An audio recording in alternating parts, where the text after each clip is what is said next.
Hello, I'm Sean Price. 1/3 of Random Max, 1/5 of the Fab, 1/8 of the Great.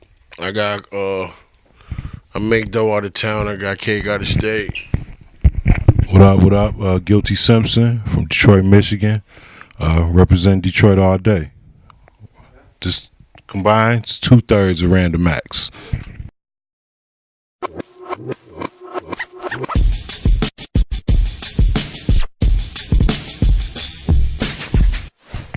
Yeah, my man Black Milk, he downstairs, but he's handling something very important. He would be here, but he got to handle his handle. He got that new Black and Brown project with Danny Brown.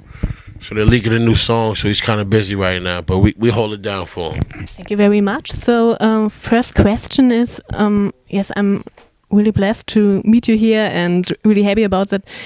But if I didn't know you yet and you would have to tell me what is so special about Random Acts, what would you say? What's so special about Random Acts? What's so special is that me and Guilty and Black, we just, we all on our own, we hold it down great on our own. So all three of us to be together, form a group, it's like we bullying everybody. We like bullies. So that's what's special. We know we gonna win. Like we winners on our own. But it's like, it's kind of like, Chris Bosh, Dwayne Wade, and LeBron James. Like, everybody mad they form together, because they know, for the most part, when they get it together, they're unstoppable. So that's what it is with us, man. We unstoppable, I think he kind of summed it up. I think the thing that makes us special is that separate, we're all three individual acts, Sean Price, Guilty Simpson, and Black Milk. However, when we form the group is most important, you know what I'm saying? It's the sound of the group, we move as a unit. So I think that's very important where we don't necessarily try to do certain things to outshine each other. We just represent the sound of the group, you know what I'm saying? And I think that's definitely what makes us unique. Three artists, but one group. Right. And we definitely not trying to over rap each other. We want good songs. We don't want to see who's the best. I won, you know what I mean? So, yeah. So there's no competition in the group. It's all about the group. So the first Random Acts song was released in 2009, I guess. You say so. Yes, I think so. Okay, and let's say it like that. The first Random Acts song is Run. Run. Okay. Older Together. That's what started it off. He said it the first line, Random Max in the jam with Max. So, yeah, that was the first song from Older Together. Yeah. Okay, so why did it take 2 more years, I guess, to release the album finally? Because we all had individual projects. Like, that was Guilty's first album. I was actually, I finished Jesus? Yeah, I finished. No, I was doing Master P. Yeah, I was doing Master P at the time and finishing up Jesus. And Black was working on Tronic. You know what I mean? So we all had things to do. We did it and then got back to what we, do best. And at the same time, even though we're a group on Dug Down, he's an individual artist on Dug Down. At the time, Black Milk was on Fat Beats.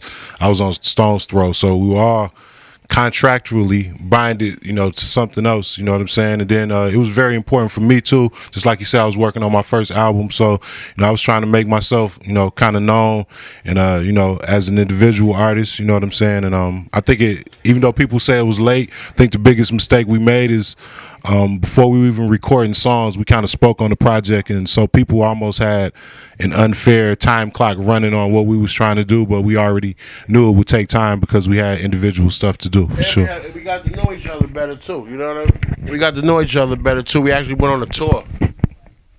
Before Random Acts was done, we went on a tour. Me, Black, Guilty, and my boy Rusty Jux, we all went on a tour together overseas, so you get to know your person, I got to know them better, you know what I mean? So it was even great. You know what I mean? Like my man still said, always get greater later, so it was better that way. So how does working together with each other in this group differ from working on your solo projects or other projects? I mean, it's less work, All I gotta do is spit a verse. He gotta spit a verse. You know what I mean? We throw some choruses on there. You know, but when my solo music, I'm kind of berserk with this.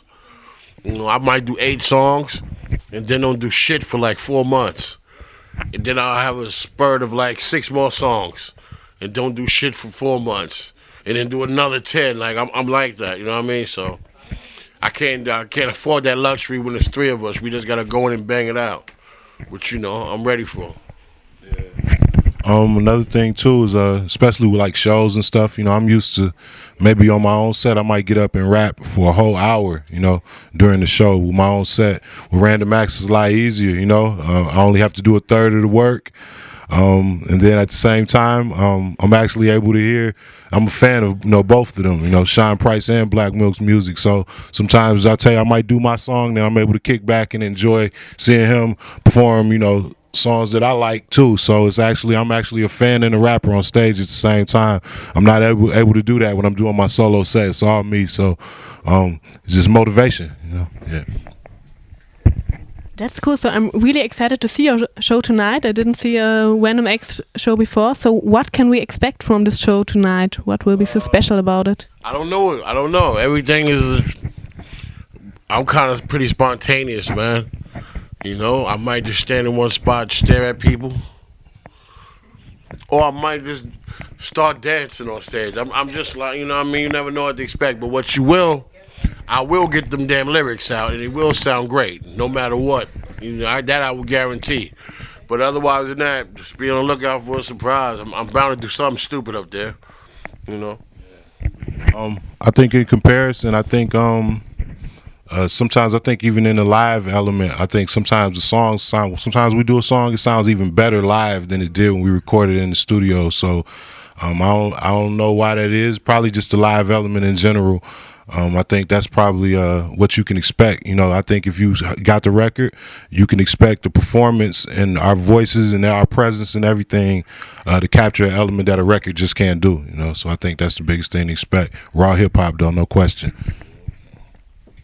Okay, as you already mentioned, you are all on different labels as solo artists. So why did you choose Duck Down to release your album? I have no idea. You know, but I do want to thank Fat Beats and Stone's Throw for allowing it to happen on Duck Down, because they always in cahoots. So, you know, I actually don't know why we decided to do it that way, but it worked. You know what I mean? I don't know. Maybe because I was the vet. Could be. You know, I'm the vet of the crew. I'm the old man of the crew. So, you know, like I say, Guilty was new. As far like he had one album. Black, you know, Fat Beats. I've worked with Fat Beats before. You know, they actually used to do my wax. They used to do the vinyl for Duck Down. So that probably was a no-brainer. And I guess Stone's Throw was probably like, well, look, it's promotion for all artists. You know what I mean? So maybe that's why. But, you know, like I said, big up Stone's Throw and Fat Beats for allowing it to happen. And you both are also of different towns, Detroit and New York. So, but still, you try to represent those towns on the album. So, for example, in Random Call. So, what can you tell us about the town the other one lives in? What is so special about this town? Detroit is crazy. A lot of talent there, though. It's a very talented town, man. But then again, that goes back from the Motown days, you know what I mean? So, you know, Detroit always been a pool for that talent, you know what I mean? And they got some real lyricists out there, you know what I mean? Some of the dopest producers from Detroit, like Jay Dilla, you know what I mean? Black Milk. You know, what's homeboy the other day? Was Apollo Brown. Some dope producers, Denon. You know what I mean? So some dope producers out there. So Detroit is, as far as music go, that's where it's at. And then on some street shit, that's a gangsta ass city, man. You know what I mean? No punks there, man. So I love it. I mean, just New York in general. Just being the history of hip hop, but Brooklyn, Brownsville in particular. When you kind of when people from New York kind of describe what Brownsville and Brooklyn is, it's very similar to Detroit. Just with the lifestyle, the risk people take to eat. You know what I'm saying? We definitely can relate to that. So, no disrespect to the other boroughs, but I don't know if this could have happened with somebody from another borough. And if I had to choose one, it definitely would be Brooklyn because, even if you ask somebody from another borough in New York City, they refer to Brooklyn, as the most Detroit-like, part of it. You know what I'm saying? So I just think it was a very easy transition. So I read a lot of magazines and reviews about your albums, and I often read that people compare your sound of music with the typical 90s rap. So did you choose the sound intentional, or why do you think this? I don't know what made them. Black beats are awesome. I don't know what makes them 90. You know what it is? I take it as a compliment though, because in the 90s, motherfuckers know how to rhyme. A lot of this shit that going now would not be allowed in the 90s. So if you want to call me us 90s music, good. Because in the 90s, we ain't playing none of that bullshit that's out right now. So I'll take it as that. And if you really go through the history and some of the most important records being made in the history of hip hop, you'll refer directly to the 90s. The 90s was really, popping time for hip hop. And I also think that it would symbolize the time before, probably right at the edge of when, the big wigs started getting involved and kind of tainting hip hop in a sense. A lot of people kind of go with the imagery to kind of support their lack of lyrics. They might do something to kind of distract you from the fact that they're not that nice. But in the 90s, you was judged, really on your skill. So, and we take so much pride in the skill that, if I had to pick an era, that's the best era in hip hop to be compared to. So it's definitely a compliment.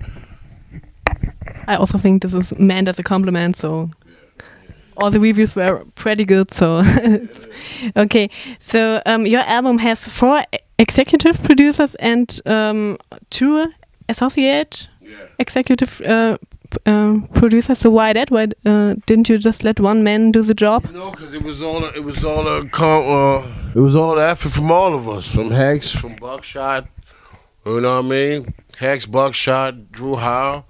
Me, Black Guilty, we all put our input in it. It just wasn't like we took orders. We all gave orders, you know what I mean? And when the order was given, we did it. Nobody really questioned each other, I'm usually one of them dudes. I'm usually a prick in the studio. You can't just give me a beat and say rhyme to it. But I did it this time. To be a good leader, sometimes you gotta follow. You know what I mean? So Black was, I had no problem. Black was like, rhyme to this. And some of the beats wasn't really what I would rhyme to, but I gave it a shot. I just shut the fuck up and did it. You know what I mean? And it turned out good. So I appreciate that. Yeah, basically what he said. It wasn't one person, wasn't 2 or 3 people, and that made the group responsible. It was really a collective effort. You know what I'm saying? We got Hanks, Drew, Buckshot, me, Black Guilty, all of that, all of that. Yeah. Now, everybody was here. Yeah, and even going back to the other question you said when Dug Down, when we first formed, Stone's Throw even offered to put it out. I mean, I'm pretty sure all of those labels combined would have been willing to put it out, but at the same time, just like he said, he was the vet of the situation. And then, us looking from Fat Beats and Stone's Throw, dealing with Duck Down wasn't a step down. They represent, longevity in the game, so it was just an easy decision to make. And luckily, all the labels, actually, we could have had 9 to 10 executive and associate producers if we would have included the labels that, kind of, just let us do what we wanted to do, instead of trying to step in between it and say we want a piece of it too. You know what I'm saying? Right. So it's everybody. So this kind of leads me to my next question, which is about the feature part. So you have mostly familiar feature parts you already worked with on this album. Why that? Why didn't you choose bigger ones maybe, or others? I think you could have everyone for this album. Yeah, we could have got a bunch of people, but I don't really like people, so I'm not a people person. You know what I mean? Number one, it takes a lot for me to consider you a friend or a colleague. You know what I mean? So that's what happened there, for me, at least from my point of view. Rock Marciano, that's the homie. It just felt right. Like when we did Chewbacca, I was thinking like my flow was kind of on it, is kind of Rock Marciano-ish anyway. So I kind of felt we needed to put Rock on it, the originator of that flow. You know what I mean? I was kind of chunking his flow a little bit, so it made sense for him to be on it.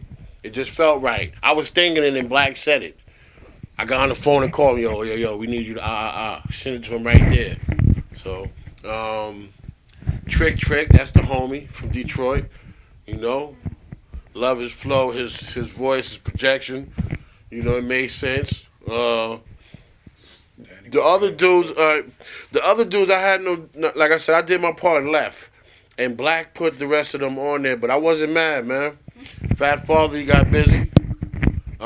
Danny Brown, I'm a big Danny Brown fan, you know what I mean? I think he's that next dude, so, he's the future. So, hey, ladies and gentlemen, here you go, you know what I mean? So I was with that. And who else we got? Melanie Rutherford, I don't know. I never met her. Actually, I was like, I don't want no chicks on my album. But he put it in there, and when I heard it, I couldn't deny it, though. You know what I mean? It was good shit, you know what I mean? So, everything happened naturally. And, we probably could have got, big singers and, rappers that are more well-known than the dudes we got, but fuck that. You know what I mean? Let these guys get that shine. They be the next dudes, you know what I mean? Them dudes got their shine already. Get somebody else some shine. I think it was important, too, for starting out as the group. We was trademarking our own sound. We all have friends in high places, However, it wasn't really a contest of look who my friends are. We was trying to get our own sound going. And Black being the producer, he kind of let his ear be the guide. So just like he said, we kind of let him steer the car, so to speak, production-wise.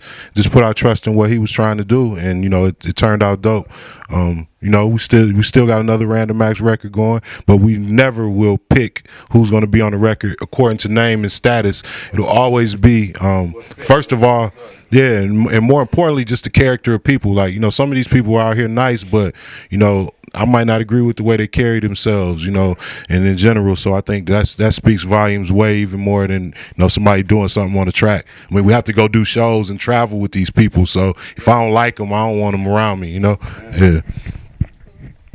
So you all work on solo projects now. So what can you tell us about them? I got OJ Simpson too with Madlib coming up. I got a project I'm doing with my homeboy Oh No, peace to Oh No, you know what I'm saying, from West Coast. I also have my last project with Stone's Throw, be produced by Black Milk. I'm not exactly sure what order that'll be. Hopefully Black Milk could get in the lab, and I want to get that done first and kind of give Stone's Throw this next record, because I'm sure after the Random Acts situation, they'll be calling my phone pretty soon, like, hey, what you got, you know what I'm saying? So kind of want to knock that out. I got this solo album called Mike Tyson, M-I-C Tyson. So look out for that, I don't know. Mike Tyson's next. Stay tuned. I don't know when it's dropping, but I am working on it. It's almost done. So how about a new Random Acts album in the future? Oh, hell yeah. Hell yeah. While we on the road, we're going to try to bang out some songs while we on the road right now. So, yeah, hell yeah. Hell yeah. That goes without hell yeah. Yeah, nice. So, last question. I need to know who played the Chewbacca in the video. Was it Black Milk or who was it? Nah, it wasn't Black Milk. We told people that. But Black is too cool for school to be jumping in the Chewbacca. So if you'd have seen, if that had been Black, then that Chewbacca would have been like this. All that taking, sitting on the toilet, smoking a cigarette, drinking. Black when he did all that. He too cool for school for that shit. But it was an intern. I forgot the homie name. He was an intern. He's on the street team for Duck Down. He live in San Francisco. I forgot his name though, but you know, big up to that dude, man. You know, it was hot. He's in San Francisco. It was hot. And he had that hot ass suit on, running around there all day. So when he took the uniform off, his whole body was drenched. Like, you know, he probably lost about 10 pounds just running around that shit all day. So, you know what I mean? Salute that man. I forgot his name. I wish I remembered his name, man. But salute that man. For real. He was, salute. But that shit was hot as hell, yo. Yeah. Okay, so thank you for this interview, and I wish you all the best for your show and for the future. And yeah, the last words are up to you. So. You got nice sneakers. Thank you. You know, like I said. I wish I had a cameraman who could like my mom show said, them. man. My mom said, your feet dirty, your ass dirty. Okay. That's the first thing you step in the tub is your feet, so your sneakers clean. Okay. You all appreciate it. Then I'm happy. Yeah, Thank you. So, yeah. Okay.